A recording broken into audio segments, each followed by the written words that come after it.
In this video, I'm looking at the First Order Short-Range Evacuation Vehicle. This toy is exclusive to Disney parks and is based on vehicles from the Rise of the Resistance attraction. It features a shuttle vehicle with a removable ground transport vehicle and an astromech droid. The droid is black with 4 different color options for the trim. I got the orange one. In all of the other video reviews that I've seen for this toy, none of them point out how well other figures do or don't fit in this vehicle, so that's what I'll look at here.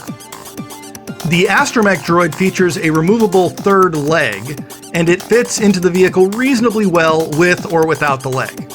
It's a standard Droid Factory body construction, so the parts are all removable and can be interchanged with other droids. Astromech droids from Hasbro's 3 3/4 inch lines also fit into the vehicle pretty well. Ball droids can sit on it, but they're not held in place securely.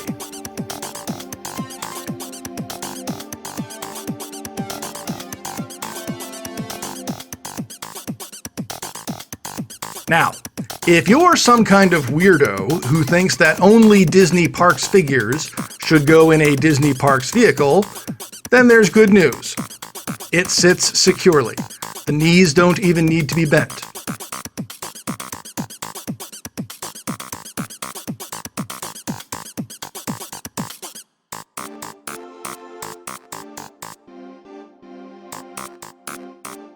Of course, you can bend the knees and it still sits fine in the front or back row.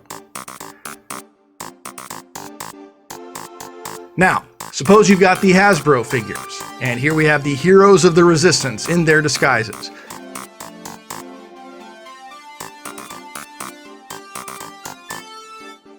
Can they get in this vehicle and escape?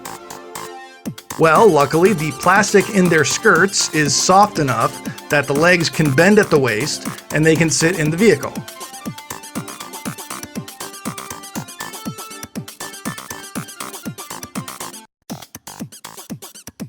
Even BB-8 can sit in the vehicle, but again, he's not secure. And they all fit in the front or in the back.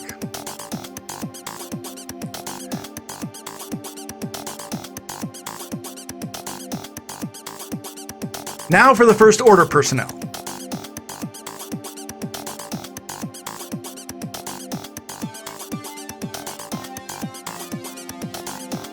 Captain Phasma is pretty tall, but she can sit comfortably in the front row or the back. If you've got the Last Jedi version of General Hux, though, his long coat causes a problem.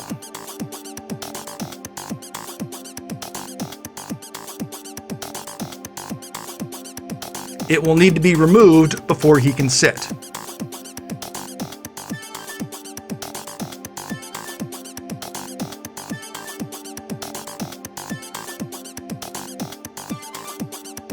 As you can see, the vehicle can accommodate up to 4 seated figures. But what about a couple of civilians, like DJ or Octo Luke Skywalker?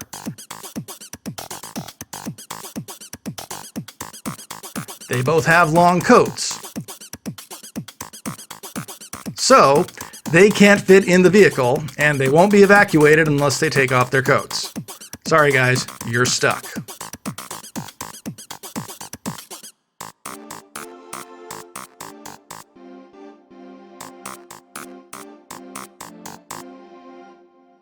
How about a figure with more elaborate articulation? Let's look at the 3 3/4 inch Black Series First Order Executioner. The hip articulation here is a bit more complex. So the legs have to be bent up and then twisted at the knees.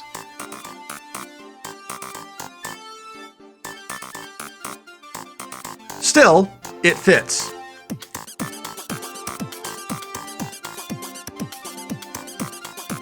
He and Finn can sit and have a nice chat, maybe work some things out.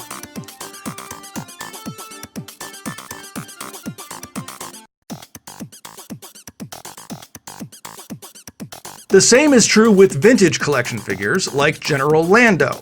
Once the figure is bent at the hips, the knees have to be turned in order to prevent the figure from being too widely splayed.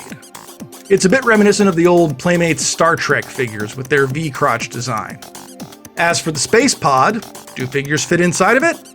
Kind of. There are no foot pegs inside the pod, which is a little disappointing. So any figures that you're posing inside it, like General Hux here, will have to be balanced.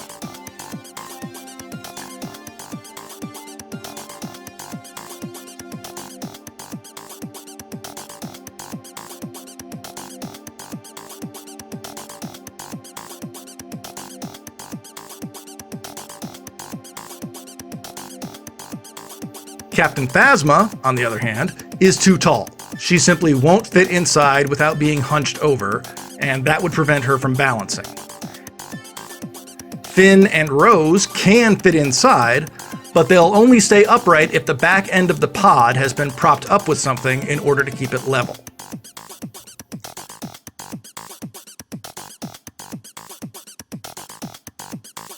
The last question I had is, how fast is the ground speeder? I decided to test it against the Rebel Transport Speeder, each loaded with one figure and one droid.